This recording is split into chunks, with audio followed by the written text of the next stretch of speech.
J'ai laissé mon alliance sous une tasse à café et je suis parti avant qu'elle ne se réveille. Elle pensait que j'étais au travail. J'étais déjà sur un autre continent. 19 ans à être invisible dans ma propre maison. Et une seule année de préparation aura suffi pour disparaître complètement. Elle n'avait aucune idée de ce que j'avais bâti pendant qu'elle regardait ailleurs. Je m'appelle Grégory Crane. J'ai 49 ans. J'ai passé 21 ans comme contrôleur financier pour une holding de taille moyenne dans le secteur de la construction à Columbus, dans l'Ohio. Je connaissais les chiffres comme certains hommes connaissent les moteurs. De manière intuitive, absolue. Je pouvais dénicher une anomalie dans un rapport d'audit de 400 pages avec la même facilité qu'un chien de chasse flaire une piste. Cette compétence a payé notre maison, nos vacances, les frais d'université de notre fils, et pendant 19 ans, elle a payé pour un mariage dans lequel un seul d'entre nous était réellement investi. Claudia était magnifique quand je l'ai rencontrée. Vive d'esprit, drôle, le genre de femme qui remplit une pièce sans même essayer. Je suis tombé éperdument et rapidement amoureux d'elle, je ne prétendrai pas le contraire. Nous nous sommes mariés jeunes et avons construit quelque chose de vrai, ou du moins c'est ce que je croyais. Owen est arrivé alors que nous essayions encore de trouver nos marques. Et pendant un temps, nous avions l'impression d'être une vraie famille tous les trois. Mais quelque part autour de la 8e année, Claudia a cessé de me voir. Et je ne dis pas ça de manière poétique. Je veux dire qu'elle a littéralement cessé d'enregistrer ma présence. J'entrais dans une pièce et elle continuait à parler au téléphone. Je mentionnais quelque chose d'important et elle répondait à propos d'une chose que je n'avais pas dite. Au bout d'un certain temps, on arrête de parler, car parler dans le vide réduit un homme à néant. Je veux être honnête avec vous. Je n'écris pas ceci pour lui donner le mauvais rôle. Je l'écris parce que je sais qu'il y a des hommes en ce moment même, assis à la table du dîner face à quelqu'un qui ne les voit pas, et qui se demande s'ils deviennent fous. Vous n'êtes pas fou. Vous êtes juste invisible. Et un homme invisible finit toujours par disparaître. J'ai passé 14 mois à me préparer. Pas sur un coup de tête. Pas par rancune. Avec la même précision que j'appliquais à chaque audit que j'ai jamais mené, j'ai tout documenté. J'ai liquidé mes avoirs avec soin, déplacé des fonds par montant suffisamment petit pour ne pas éveiller les soupçons. J'ai établi un fonds en fiducie au nom d'Owen, intouchable pour Claudia. J'ai fait des recherches. J'ai planifié. J'ai attendu. Le matin de mon départ, il était 4h47. Il faisait encore nuit dehors. J'avais déjà chargé la voiture la veille au soir, déplaçant mes affaires par voyage graduel sur 2 semaines pour que rien ne paraisse soudain. Il ne restait qu'un seul sac. Mon sac de travail, celui que je portais tous les jours depuis 19 ans, désormais rempli de tout ce qui comptait vraiment. J'ai posé les clés sur la table de la cuisine. La clé de la maison, celle de la voiture, celle de la boîte aux lettres, toutes parfaitement alignées, comme j'avais toujours l'habitude de le faire. Mon alliance est allée sous ma tasse à café. Je suis resté là pendant exactement 1 minute, à regarder cette cuisine que j'avais réaménagée après l'inondation de 2019, les plans de travail que j'avais choisis, les poignées de placard que j'avais installées moi-même un samedi pendant qu'elle brinchait avec ses amis. Puis je suis sorti, j'ai chargé le dernier sac et j'ai conduit jusqu'à l'aéroport de Port Columbus. Elle allait se réveiller vers 7h15, se faire un café parce que je n'étais pas là pour le préparer, et supposer que j'étais parti tôt pour une visite de chantier. C'était l'histoire qu'indiquait mon calendrier, une réunion matinale à Cincinnati. Elle n'y repenserait pas à 2 fois. Le temps qu'elle fasse couler ce café, j'avais déjà passé la sécurité. Et le temps qu'elle appelle sur mon téléphone, qui a sonné 2 fois avant de se taire pour toujours, j'étais dans un avion, non pas pour Cincinnati, non pas pour un autre État, mais pour un autre continent. Elle a supposé que c'était juste un jour de travail de plus. Elle n'avait aucune idée que c'était le dernier. Le vol a atterri à Francfort à 6h40 du matin, heure locale. Je me suis assis dans le terminal pendant 2 heures, j'ai bu un mauvais café et j'ai regardé les hommes d'affaires en costume se déplacer dans le hall comme s'ils avaient un endroit important où aller. J'avais été l'un d'eux. Ce matin-là, je n'étais personne, et n'être personne avait le goût de la liberté. Je ne comptais pas rester en Allemagne. Francfort n'était qu'une escale, une rupture nette pour brouiller les pistes. De là, j'ai pris un vol pour Lisbonne, où j'avais réservé un appartement meublé sous un nom que j'avais discrètement construit au cours des 14 derniers mois. Alan Marsh. Pas accent grave-l'œil, pas mémorable, juste un nom qui convenait à un homme discret, payant en espèces et ne demandant rien à personne. L'appartement se trouvait au 3e étage d'un bâtiment étroit près du quartier de l'Alfama. Petit, propre, avec une seule fenêtre donnant sur un toit de tuiles. Je me suis assis au bord du lit simple et j'ai fixé le mur pendant un long moment. Pas par tristesse. Par le sentiment étrange et désorientant d'avoir réellement accompli la chose pour laquelle on s'est préparé pendant plus d'1 an. Je me suis donné une semaine pour respirer. Ensuite, je me suis mis au travail. De retour à Columbus, j'avais passé les 8 derniers mois à restructurer discrètement mon empreinte financière. Mon salaire avait été déposé directement sur notre compte joint pendant 19 ans, jusqu'à il y a 14 mois, lorsque j'ai ouvert un compte séparé dans une banque régionale. Claudia n'avait jamais eu connaissance des augmentations que j'avais reçues au cours des 3 dernières années. Je les y avais détournées. Des ajustements suffisamment minimes pour que le solde du compte joint reste cohérent. Elle ne regardait jamais les relevés d'assez près pour s'en apercevoir. J'avais également créé un trust au nom d'Owen, non pas par l'intermédiaire de notre avocat de famille, mais via un cabinet de Cincinnati que je n'avais jamais utilisé auparavant. Ce fonds contenait une part importante de mes économies personnelles.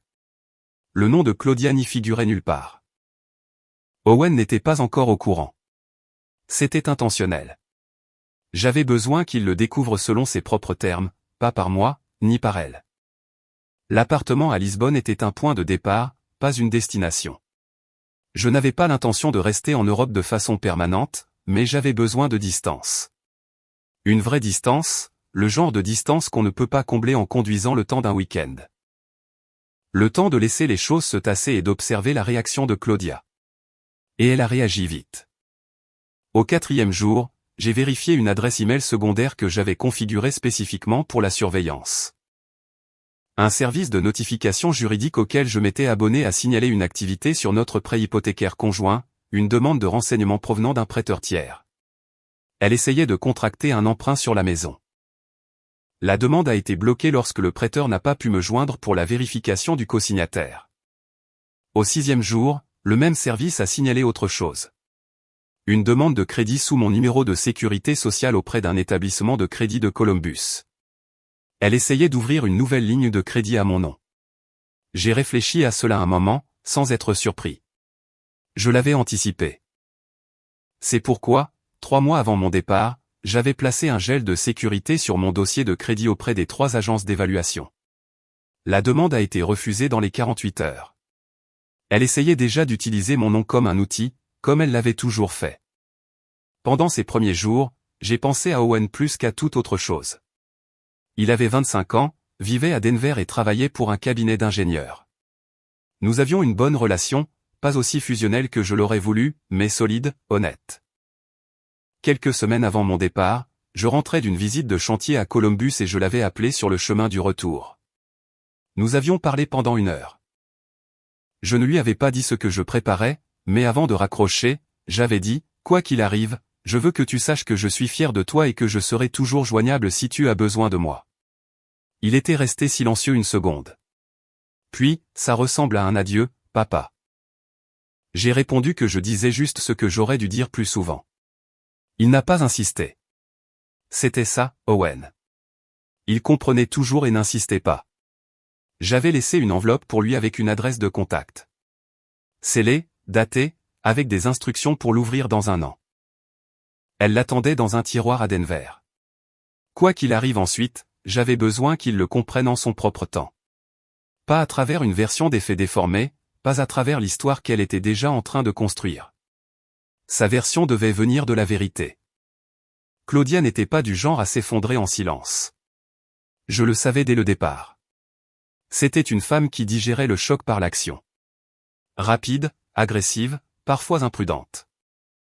Donc, lorsque j'ai surveillé la première vague de ses réactions depuis un café de Lisbonne, ce n'est pas la vitesse qui m'a surpris. C'est l'ordre des choses.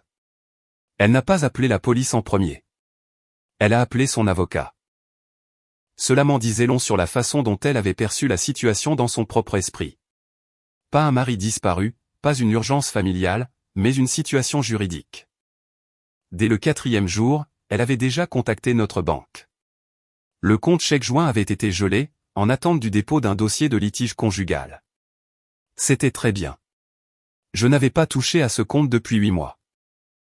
Ce qu'elle a trouvé en creusant plus profondément était d'une toute autre nature. La deuxième hypothèque sur la maison avait été remboursée en totalité, non pas récemment, mais 3 ans plus tôt, depuis un compte qu'elle n'avait jamais vu. Elle avait effectué des paiements mensuels pour un solde qui n'existait plus, et les trop-perçus s'étaient accumulés sur un compte séquestre. J'ai su le moment exact où elle l'a découvert, car le service de surveillance a signalé une demande provenant d'un cabinet d'avocats de Columbus réclamant la documentation hypothécaire remontant à 5 ans. Son avocat était déjà en train de constituer une trace écrite. Ce que Claudia n'a pas trouvé, ce qu'elle ne pouvait pas trouver, c'était le trust. Je l'avais soigneusement structuré par l'intermédiaire d'un cabinet de Cincinnati, sans aucun lien numérique avec notre mariage. Le trust portait le nom d'Owen. Il était propre, légal et totalement hors de sa portée. Lorsque son avocat a finalement envoyé une lettre de mise en demeure à notre avocat de famille pour demander un inventaire complet des biens matrimoniaux, le trust n'y figurait pas, car techniquement, ce n'était pas un bien matrimonial. Il ne l'avait jamais été. Elle a ensuite essayé la ligne de crédit. La demande a été rejetée en moins de 24 heures. Mon gel tenait bon. Puis elle a tenté quelque chose que je n'avais pas complètement anticipé. Elle a contacté mon employeur. L'appel est arrivé le 8e jour. Mon directeur au sein de la holding de construction a reçu un message de Claudia lui demandant si j'avais été placé en congé prolongé, si mon poste était toujours actif et s'il y avait des inquiétudes concernant mon état mental.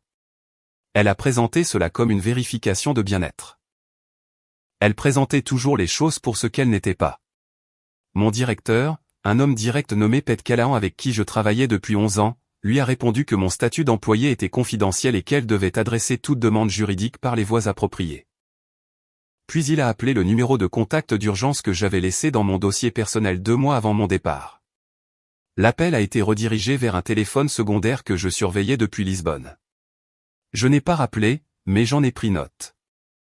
Ce qui s'est passé ensuite a été la partie qui m'a véritablement pris au dépourvu. Le 11e jour, Owen a appelé Claudia. Non pas parce qu'elle l'avait contacté, mais parce qu'un ami commun de la famille lui avait dit que son père n'avait pas été vu depuis près de 2 semaines. Owen a appelé sa mère. Elle lui a donné sa version, dans son intégralité, la performance complète. Le 12e jour, Owen a laissé 3 messages vocaux sur mon ancien numéro, qui était déjà déconnecté, et un sur une ligne secondaire que je lui avais donnée des années auparavant pour les urgences. À celui-là, j'ai répondu. Sa voix était maîtrisée, mais tendue. « Papa, j'ai besoin de savoir que tu vas bien. Dis-moi juste que tu vas bien. » « Je vais bien, ai-je dit. Je vais même mieux que depuis des années. » Silence. Puis, elle dit que tu as fait une sorte de dépression. Je sais ce qu'elle dit. Je lui ai dit, j'ai besoin que tu gardes l'enveloppe que je t'ai demandé de conserver. Ne l'ouvre pas encore. Garde-la, c'est tout. Papa. Owen. J'ai gardé ma voix posée, avec le même ton que j'utilisais pour l'aider à traverser des moments difficiles quand il était enfant. Je n'ai pas craqué. J'ai pris une décision. Il y a une différence. Tu comprendras tout quand le moment sera venu. Pour l'instant, j'ai besoin que tu me fasses confiance, tout comme je t'ai toujours fait confiance. Un autre silence. Plus long, cette fois. D'accord, a-t-il fini par dire. Mais tu m'appelles. Tu m'appelles toutes les 2 semaines minimum. Marché conclu. Marché conclu, ai-je répondu. J'ai raccroché et je suis resté assis à la petite table près de la fenêtre à Lisbonne, regardant la lumière se déplacer sur les toits. Owen était solide. Il tenait bon. Quoi que Claudia lui racontât, il ne l'avalait pas d'un bloc parce qu'il me connaissait. Il me connaîtrait toujours mieux qu'elle. C'était ça, le truc quand on est invisible pendant 19 ans, les gens qui regardent vraiment, qui regardent avec attention, finissent par tout voir. Je veux être précis sur un point. Owen n'a pas choisi son camp. Pas tout de suite. Ça aurait été trop facile. Et Owen n'a jamais été la facilité. Il était méthodique, comme moi, le genre de jeune homme qui avait besoin de comprendre pleinement une situation avant de s'engager. Claudia avait toujours interprété cela comme de la froideur. Moi, je l'interprétais comme de l'intégrité. Après notre appel téléphonique, il est resté silencieux pendant environ 10 jours. Pas d'appel, pas de message. Je n'ai pas insisté. Je savais qu'il assimilait les choses, parlait à des gens, pesait le pour et le contre. Je l'avais élevé pour qu'il réfléchisse avant de réagir. Et c'est exactement ce qu'il faisait. Ce que je ne savais pas, ce que j'ai découvert bien plus tard, c'est ce qu'il a trouvé pendant cette fenêtre de 10 jours. Claudia avait fait pression sur lui pour qu'il rentre à Columbus. Elle avait pesé de tout son poids, utilisant l'inquiétude, la solitude, et suggérant que son père traversait peut-être une grave crise mentale. Elle savait comment jouer sur le sens des responsabilités d'Owen. Elle pratiquait cette technique précise depuis qu'il était adolescent. Owen a pris un vol pour Columbus le 17e jour. Il est resté 3 jours. Le 2e jour, alors qu'il parcourait des papiers dans le bureau de la maison à la recherche de documents d'assurance automobile que Claudia prétendait ne pas trouver, il a ouvert le mauvais tiroir. À l'intérieur se trouvait un dossier qui semblait avoir été laissé là, intact, depuis des années. Dans ce dossier se trouvaient des échanges de mails imprimés, datés et détaillés, entre Claudia et un homme nommé Derek Forsythe, remontant à près de 6 ans. Derek Forsythe n'était pas un collègue. Il n'était pas un ami. Les emails le précisaient clairement dès la première page. Owen m'en a parlé des mois plus tard, et la façon dont il l'a décrit, sa voix plate, ses mots précis, m'a indiqué qu'il avait dû faire d'énormes efforts pour rester maître de lui-même à ce moment-là. Il n'avait pas confronté sa mère. Il avait discrètement photographié chaque page avec son téléphone, remis le dossier exactement comme il l'avait trouvé, et terminé de chercher les documents d'assurance. Il a repris un vol pour Denver le lendemain matin sans dire un mot à Claudia sur ce qu'il avait découvert. Il m'a appelé l'après-midi même. « Papa » a-t-il dit. « J'ai trouvé quelque chose. » J'ai écouté sans l'interrompre. Il m'a tout expliqué méthodiquement, les dates, les noms, le contenu. Quand il a eu fini, il y a eu un long silence au bout du fil. « Je dois te demander quelque chose » a dit Owen. « Tu savais ? » Pas précisément, lui ai-je répondu honnêtement. Mais je savais que quelque chose n'allait pas depuis longtemps. Je ne pouvais tout simplement pas le prouver. Et honnêtement, même si je l'avais prouvé, cela n'aurait pas changé ma décision. Ça change les choses pour moi, a-t-il dit doucement. Je sais. J'ai répondu. Et je suis désolé que ce soit toi qui l'aies découvert. Ne t'excuse pas pour elle, a-t-il dit. Le ton de sa voix était net et contrôlé. Ce n'est pas à toi de porter ça. C'est à ce moment-là que j'ai su qu'Owen ne faisait pas que tenir bon. Il se tenait pleinement et clairement du côté de la vérité. Pas de mon côté, pas du sien. Du côté de la vérité. C'était exactement comme ça que je l'avais élevé. Et l'entendre de sa bouche à 25 ans dans une situation aussi difficile m'a rendu plus fier de lui qu'aucun diplôme ou emploi ne l'avait jamais fait. Ce qu'Owen a fait ensuite était quelque chose que je n'avais pas demandé et que je n'aurais pas pu prédire. Il a contacté un avocat à Denver, de manière indépendante, et a fait préserver correctement les photographies de ces documents en tant que preuve légale potentielle. Pas de drame, pas d'annonce, juste une démarche discrète et méthodique entreprise par un jeune homme qui comprenait que les faits devaient être protégés. Il a appelé Claudia 2 jours plus tard pour lui dire qu'il était accaparé par son travail et ne pourrait pas revenir à Columbus dans un avenir prévisible. Elle a pleuré. Il a écouté. Il n'a pas changé sa réponse. Quand il m'a appelé après, il semblait fatigué, mais inébranlable. L'enveloppe, a-t-il demandé. Je peux l'ouvrir maintenant. Donne-lui encore 2 mois, lui ai-je dit. Il y a une raison pour ce timing. Il a expiré lentement. Tu as planifié ça jusqu'au moindre détail, n'est-ce pas? Chaque audit a une procédure de clôture, ai-je dit. Il a réellement ri à ça. Un vrai rire.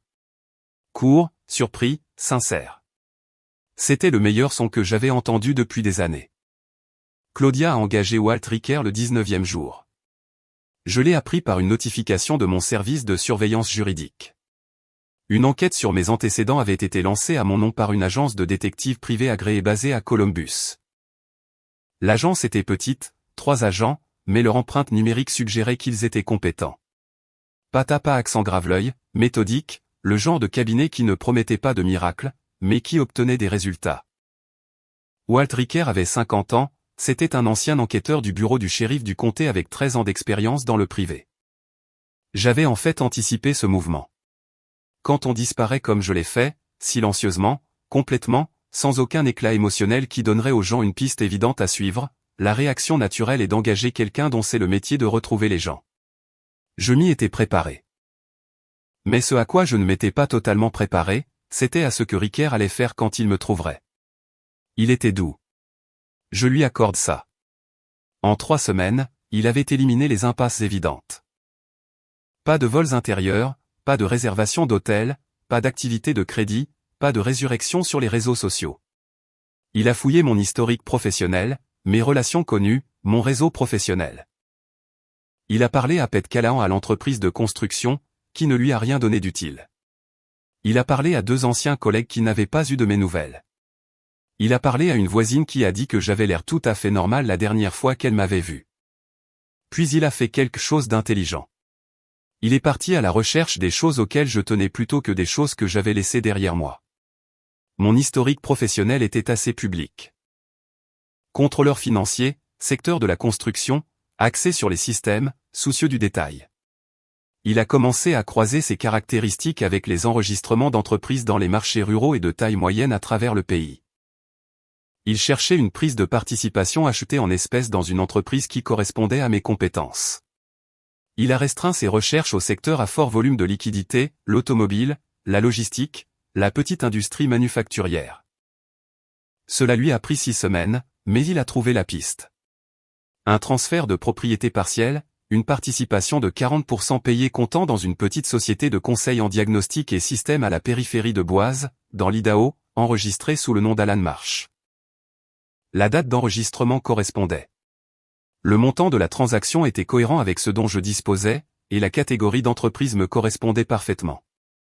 Il a pris l'avion pour Boise. Il m'a trouvé un mercredi matin, debout sur le parking du cabinet de conseil, en train d'examiner un bordereau de livraison avec l'un des techniciens. Il ne m'a pas approché directement. Il est resté assis dans une voiture de location de l'autre côté de la rue pendant 40 minutes, a confirmé que c'était bien moi, a photographié l'extérieur du bâtiment, puis est retourné à son hôtel. Ce soir-là, il a fait quelque chose que je n'attendais pas du tout. Il m'a appelé. Pas Claudia, moi, sur la ligne professionnelle secondaire enregistrée au nom du cabinet de conseil. Il l'avait trouvé dans les documents d'enregistrement. Monsieur Marsh, a-t-il dit quand j'ai décroché. Ou je suppose que je devrais dire Monsieur Crane. Je n'ai pas répondu tout de suite. Je suis sorti du bureau arrière pour me retrouver sur le parking désert, laissant le calme de la soirée de l'Idaho m'envelopper. Que voulez-vous, ai-je demandé. Je veux vous dire que je vous ai trouvé, a répondu Riquer. Et j'essaie de décider ce que je vais en faire. Ce n'était pas ce à quoi je m'attendais. Vous avez été engagé pour me trouver et faire votre rapport.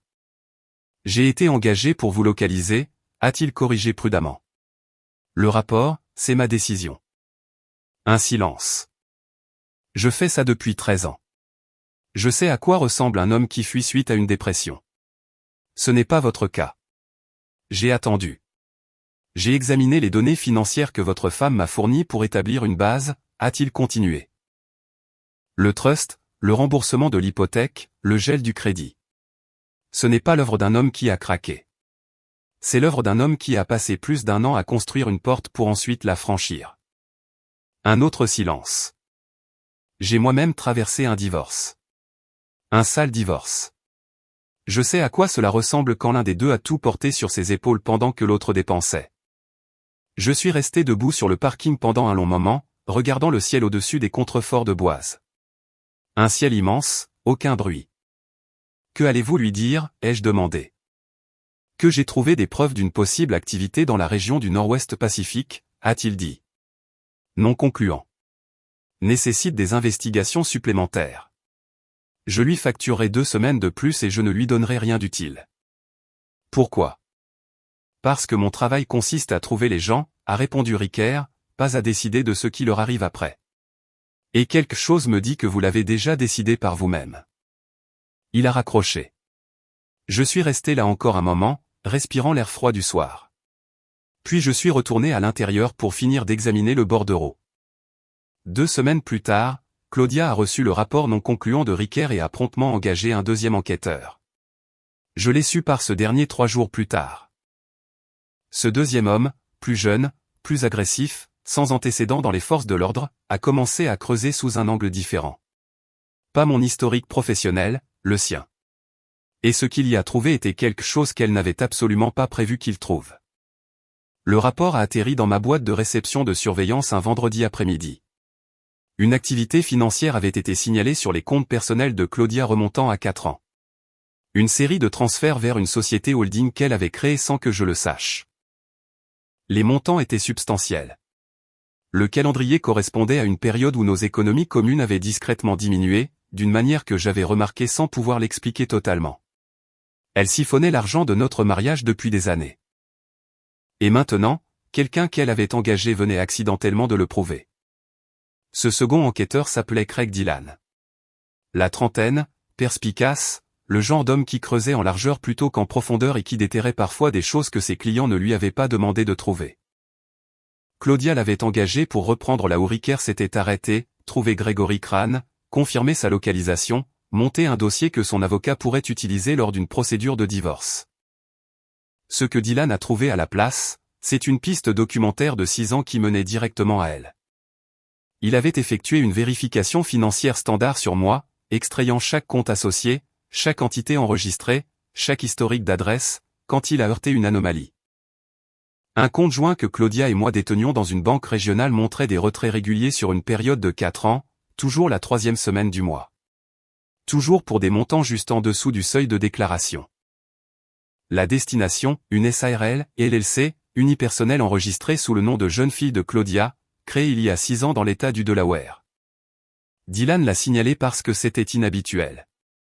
Il n'essayait pas d'exposer sa cliente. Il a juste suivi le fil, comme n'importe quel enquêteur compétent l'aurait fait. La SARL avait un agent enregistré, mais aucune activité commerciale publique, pas de site web, pas de déclaration fiscale, aucune fonction commerciale apparente. Ce qu'elle avait, en revanche, c'était un compte bancaire, et ce compte avait reçu un peu plus de 190 000 $ en l'espace de 4 ans. Dillon, tout à son honneur, en a parlé directement à Claudia avant de l'inclure dans un quelconque rapport écrit.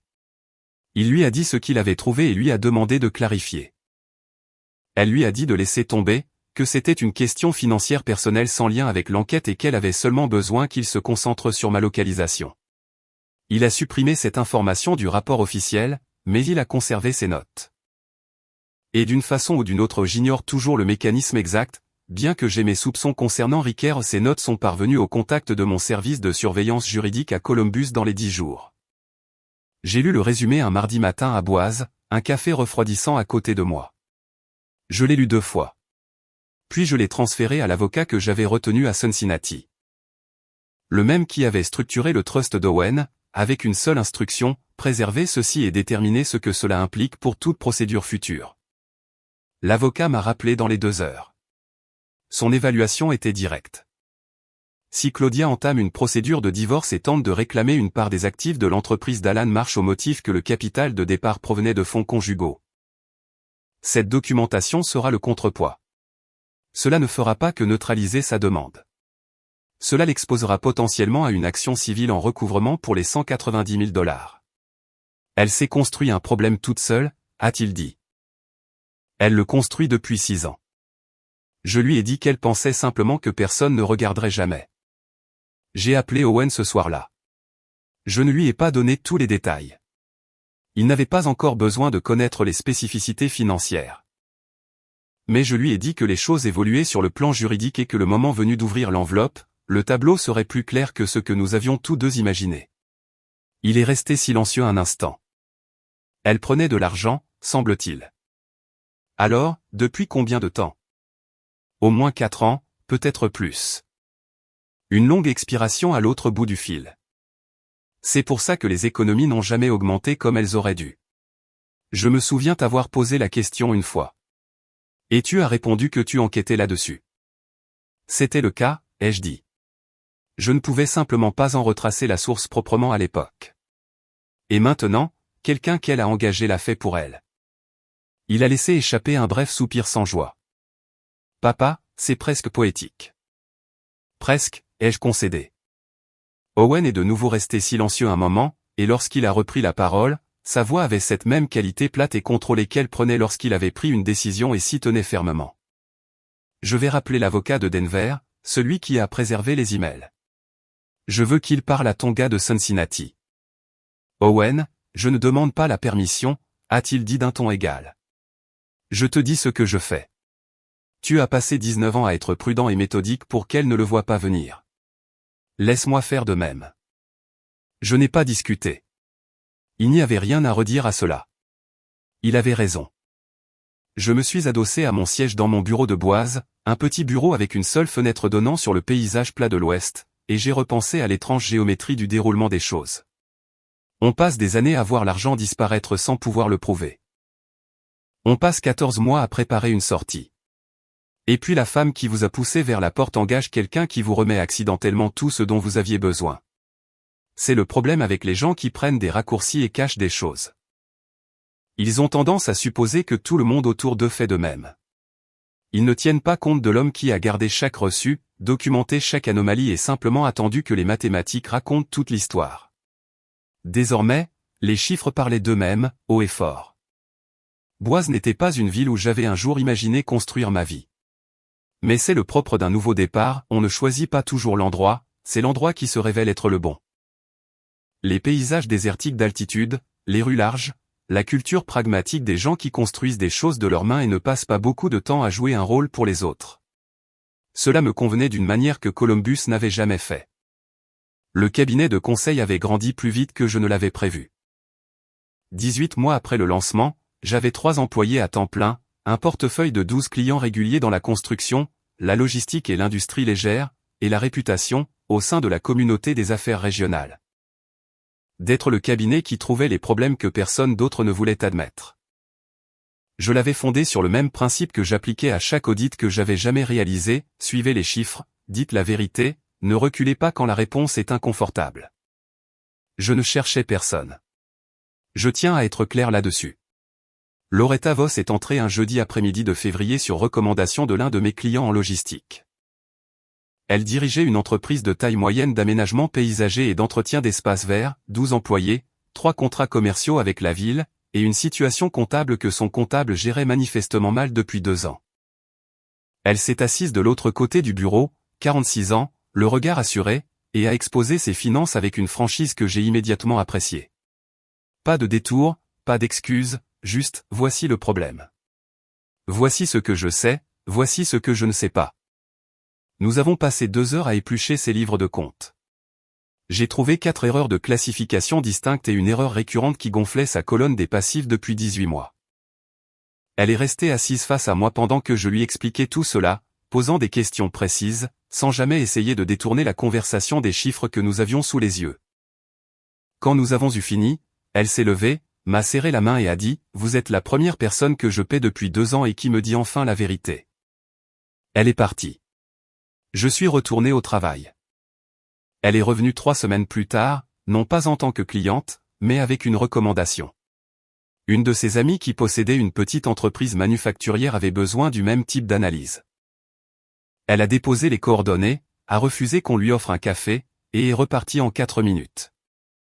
La 3e fois qu'elle est venue, 6 semaines après notre première rencontre, elle s'est assise sans y avoir été invitée et a dit « Je vais vous inviter à dîner. » Vous pouvez dire non, mais je préfère demander plutôt que de me poser la question.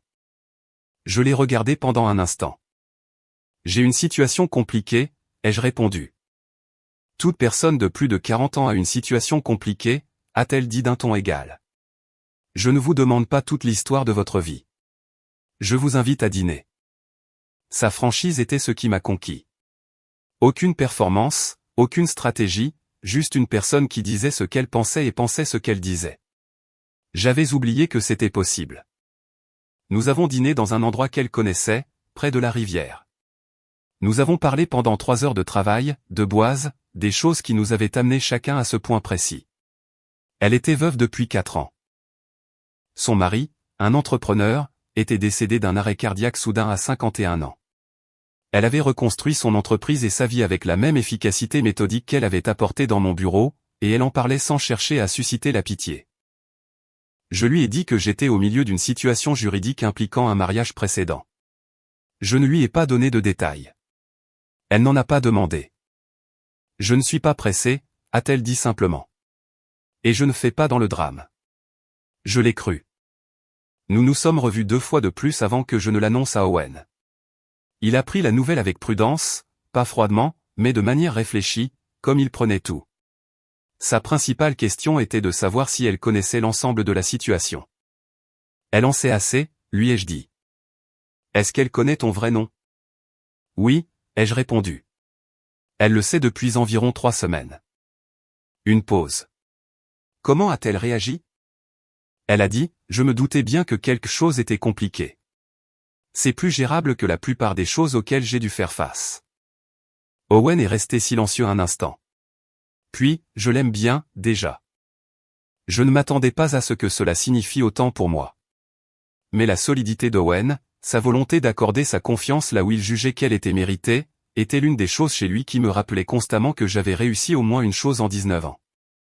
Claudia a découvert l'existence de Loretta 4 mois plus tard par l'intermédiaire d'une relation commune dans la communauté des affaires de Columbus, qui avait d'une manière ou d'une autre entendu parler indirectement de ma situation.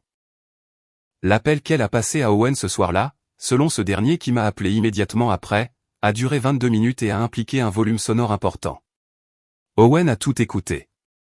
Puis il a dit calmement, « Maman, il est parti. » C'était sa décision. Ce qu'il fait de sa vie après ça ne regarde que lui. Elle lui a dit qu'il manquait de loyauté. Il lui a répondu qu'il était seulement factuel. Puis il a raccroché et m'a appelé. Elle sait pour Loretta, a-t-il dit. Je me doutais que ça arriverait. Ça va? Plus que bien, ai-je répondu. Tant mieux, a dit Owen. Et je pouvais entendre dans sa voix, posée, certaine, insensible au drame de Claudia, qu'il le pensait vraiment. La lettre est arrivée à l'adresse enregistrée du cabinet à Boise un lundi matin, au début du printemps. Une enveloppe blanche impeccable, avec l'entête d'un cabinet d'avocats de Columbus, Ohio. J'ai reconnu le cabinet. Claudia y avait fait appel pour un petit litige contractuel dans la 3e année de notre mariage. Ce n'était pas un petit cabinet de quartier. Je l'ai ouverte à mon bureau, à côté d'un café qui refroidissait, et je l'ai lu 2 fois. Claudia, par l'intermédiaire de ses avocats, intentait une action civile, affirmant que le capital de départ utilisé pour créer mon cabinet de conseil à Boise environ 180 000 $ constituait des biens matrimoniaux qui avaient été détournés avant la séparation. Elle demandait le recouvrement de cette somme plus une part de 40% dans la valorisation actuelle de l'entreprise, que ses avocats avaient estimée de manière agressive et incorrecte à 740 000 $. Elle réclamait également le paiement de ses frais d'avocat. J'ai posé la lettre, terminé mon café et appelé mon avocat de Cincinnati. Il s'attendait à quelque chose comme ça. Nous préparions la riposte depuis des mois, la documentation de chaque compte source utilisé pour financer le lancement, retraçant chaque dollar jusqu'à son origine, avec horodatage et relevé bancaire. L'argent provenait de mon compte séparé, financé entièrement par des augmentations de salaire et des bonus détournés du compte joint sur une période de 14 mois. Rien de tout cela n'était considéré comme un bien matrimonial selon les lois de l'Ohio, et nous pouvions le prouver au centime près. Mais les avocats de Claudia avaient un deuxième angle d'attaque, et celui-là nécessitait une réponse différente. Ils demandaient également que l'identité légale d'Alan Marsh soit rattachée à celle de Gregory Crane, invoquant une usurpation d'identité frauduleuse dans un contexte commercial. C'était l'aspect le plus tranchant de la plainte. S'ils pouvaient prouver que l'entreprise avait été bâtie sous une fausse identité dans le but de dissimuler des biens matrimoniaux, le cadre juridique de l'affaire changeait du tout au tout. Mon avocat n'était pas ébranlé. Elle jette tout ce qu'elle peut contre le mur pour voir ce qui va coller, a-t-il dit. L'argument de l'identité a ses limites. Vous n'avez pas assumé une fausse identité pour cacher des actifs. Vous l'avez fait pour commencer une nouvelle vie. Ce qui n'est pas un crime. Les preuves sur le capital de départ tuent l'accusation de détournement. Et le dossier sur sa SARL que nous avons en main fait de toute posture agressive de sa part un risque important pour elle-même. Pensez-vous qu'elle sait ce qu'on a sur sa SARL, ai-je demandé. Ses avocats ne lui ont peut-être pas exposé tous les risques, a-t-il répondu. Parfois, les gens engagent des avocats et supposent qu'ils ne regardent que vers l'avant. Ceux-ci devraient aussi regarder du côté de leur cliente. La plainte avait été déposée à Columbus. Mon avocat a immédiatement déposé une motion pour transférer la juridiction dans l'Idaho, là où l'entreprise était située et où je résidais désormais. La motion a été accordée 3 semaines plus tard. La date de l'audience a été fixée à 8 semaines. J'ai pris l'avion pour le tribunal fédéral de Boise un matin gris d'octobre et je me suis assis à la table de la défense, vêtu d'un costume que j'avais acheté 2 mois plus tôt. Pas accent grave l'œil, juste correct. Mon avocat était assis à côté de moi. De l'autre côté de l'allée, Claudia était assise avec 2 avocats et un consultant financier qu'elle avait fait venir de Columbus. Elle avait l'air plus vieille. Pas mal en point, juste comme quelqu'un qui carburait à la colère depuis 18 mois et commençait à en ressentir le poids. Elle ne m'a pas regardé directement jusqu'à ce que le juge ouvre la séance. Puis elle s'est brièvement tournée, et nos regards se sont croisés. J'ai soutenu son regard pendant exactement 2 secondes. Immobile, neutre, ne lui donnant rien à interpréter, puis j'ai regardé à nouveau vers le banc du juge. Le juge était un homme précis et pragmatique nommé Aaron Briggs, qui avait manifestement lu chaque dossier à l'avance et préparé ses questions. Il les a abordées méthodiquement, et mon avocat a répondu à chacune avec des documents déjà étiquetés et prêts à être présentés. Lorsque l'avocat principal de Claudia a soulevé l'argument de l'identité, le juge Briggs l'a regardé par-dessus ses lunettes et a dit « Maître, l'utilisation d'un pseudonyme dans un contexte commercial n'est pas, en soi, frauduleuse. Il vous faudra un seuil de preuve nettement supérieur à ce que vous avez présenté ici pour soutenir cette plainte. Avez-vous des documents supplémentaires ? » Il n'en avait pas. La plainte pour détournement a pris plus de temps. Près de 2 heures de témoignages financiers. Mais lorsque mon avocat a présenté les relevés des comptes sources, les eurodatages et la documentation sur la diversion de mon salaire, le consultant financier de Claudia a visiblement recalculé quelque chose sur son bloc-notes et s'est penché vers l'avocat principal pour lui murmurer un commentaire. L'avocat a demandé une suspension de séance de 15 minutes. Pendant la suspension, je me suis tenu dans le couloir à l'extérieur de la salle d'audience, regardant par une grande fenêtre la ligne d'horizon de Boise.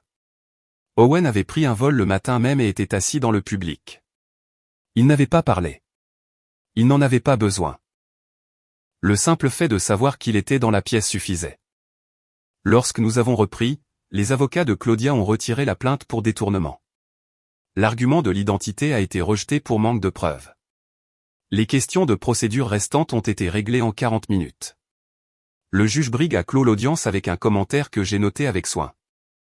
Monsieur Crane, la Cour ne trouve aucun fondement aux plaintes présentées. La documentation fournie établit une séparation claire et légale des actifs en question. Cette affaire est close. L'avocat principal de Claudia a immédiatement déposé un avis d'intention de faire appel. Mon avocat m'a dit doucement, pendant que nous rassemblions nos affaires, que l'appel n'avait presque aucun motif valable et serait très probablement retiré dans les 60 jours. Il avait raison. Il a été retiré en 47 jours. Je suis sorti du tribunal de Boise dans l'air froid d'octobre. Owen était à mes côtés. Il n'a rien dit pendant la moitié du pâté de maison. Puis il a posé brièvement une main sur mon épaule, une poigne ferme et solide, et l'a relâchée. Cela disait tout ce dont chacun de nous avait besoin. 18 mois après le passage au tribunal de Boise, un magazine économique m'a contacté via le formulaire public du cabinet. Il préparait un dossier sur les cabinets de conseil en système financier qui avaient connu une croissance rapide dans des marchés secondaires, ces petites villes éloignées des pôles côtiers, et quelqu'un avait recommandé Alan Marsh Consulting comme un cas méritant d'être mis en lumière. J'y ai réfléchi pendant 2 jours avant d'accepter. Une partie de moi était encore prudente. Un vieux réflexe. Mais l'appel de Claudia avait été retiré. L'affaire juridique était close. Owen savait tout. Loretta savait tout. Je vivais en tant que moi-même, mon vrai moi, et non plus une performance de quelqu'un de sûr et d'invisible, depuis plus d'1 an maintenant. Rester caché d'une menace qui n'existait plus n'était plus de la prudence. C'était juste une habitude dont je devais me défaire. Le journaliste était professionnel et minutieux. L'article a été publié 4 mois plus tard dans un magazine économique régional couvrant la région de l'Ouest montagneux. 2 photos, l'une de l'extérieur du bâtiment du cabinet, l'autre de moi à mon bureau, en train d'examiner un diagramme de système.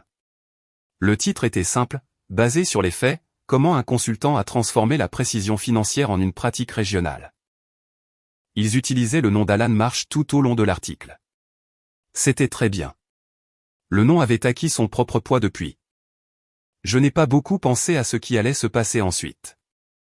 J'aurais probablement dû. Owen m'a appelé un samedi matin, 8 jours après la publication de l'article en ligne. « Papa » a-t-il dit, « et sa voix avait une tonalité particulière. Pas de l'alarme, mais une neutralité prudente que j'ai reconnue comme le son qu'il produisait lorsqu'il gérait une situation avant de la dire à haute voix. Maman a trouvé l'article. J'ai posé mon café. Comment? Une de ses amies dans le milieu des affaires à Columbus. Ils lui ont fait suivre. Elle m'a appelé hier soir. J'ai attendu. Elle ne menace de rien sur le plan légal, a-t-il précisé. L'appel est mort. Son avocat lui a apparemment dit qu'il n'y avait plus rien à faire. Une pause. Mais elle veut te voir. Elle a appelé ça, et c'est son mot, une conversation. J'ai réfléchi à ça un instant. À Claudia lisant l'article, à ce qu'elle avait dû ressentir en voyant mon visage imprimé sous un autre nom, 2 ans après que j'ai quitté cette cuisine de Columbus en laissant mon alliance sous une tasse à café. Au genre de femme qui lit cela et appelle ça une conversation plutôt qu'une confrontation. Qu'est-ce que tu en penses? Ai-je demandé à Owen. Je pense qu'elle est épuisée, a-t-il répondu prudemment. Je ne pense pas qu'elle va causer des problèmes. Je crois qu'elle a enfin compris que l'approche qu'elle a adoptée n'a pas fonctionné et ne fonctionnera pas. Une autre pause. Je pense aussi que tu es le seul à pouvoir clore ce chapitre proprement pour elle. Pour toi. Et peut-être pour moi, aussi. C'est cette dernière partie qui a fait pencher la balance. J'ai appelé Claudia ce soir-là. Elle a décroché à la 2e sonnerie, ce qui m'a indiqué qu'elle attendait. La conversation a été courte.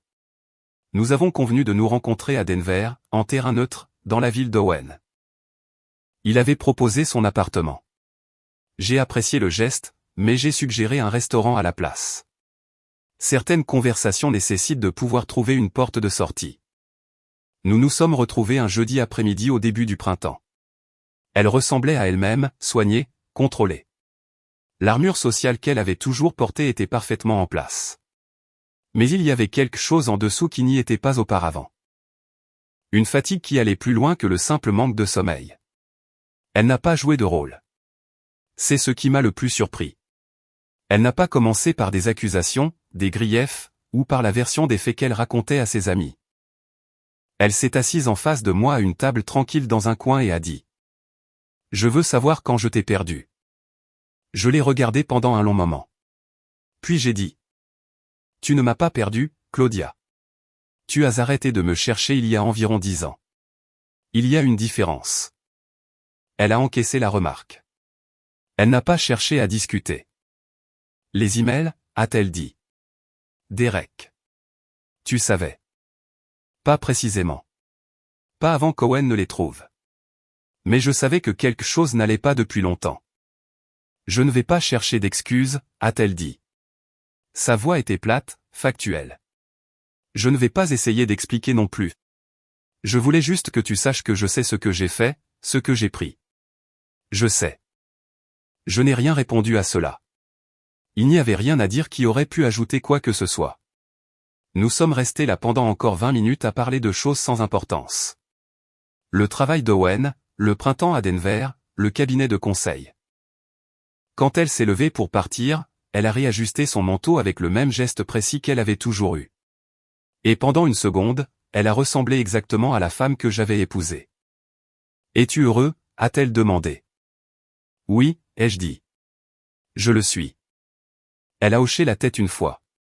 Puis elle est sortie. Owen attendait au bar près de l'entrée.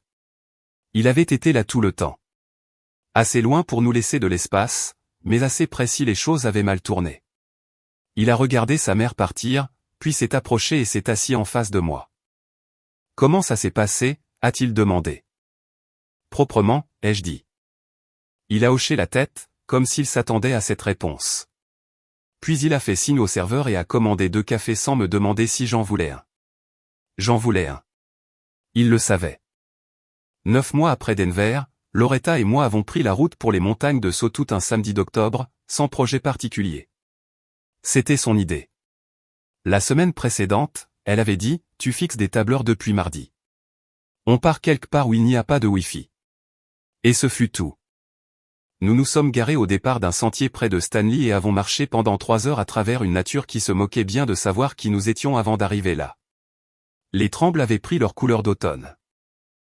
l'air avait ce genre de clarté froide qui donne l'impression que vos poumons ont été nettoyés et remplis de quelque chose de meilleur. Elle n'a pas beaucoup parlé sur le chemin. Moi non plus.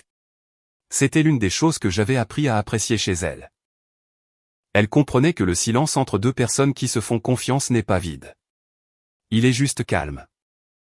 Nous nous sommes arrêtés à un point de vue sur une crête vers midi et nous nous sommes assis sur une roche plate pour manger les sandwichs qu'elle avait préparés.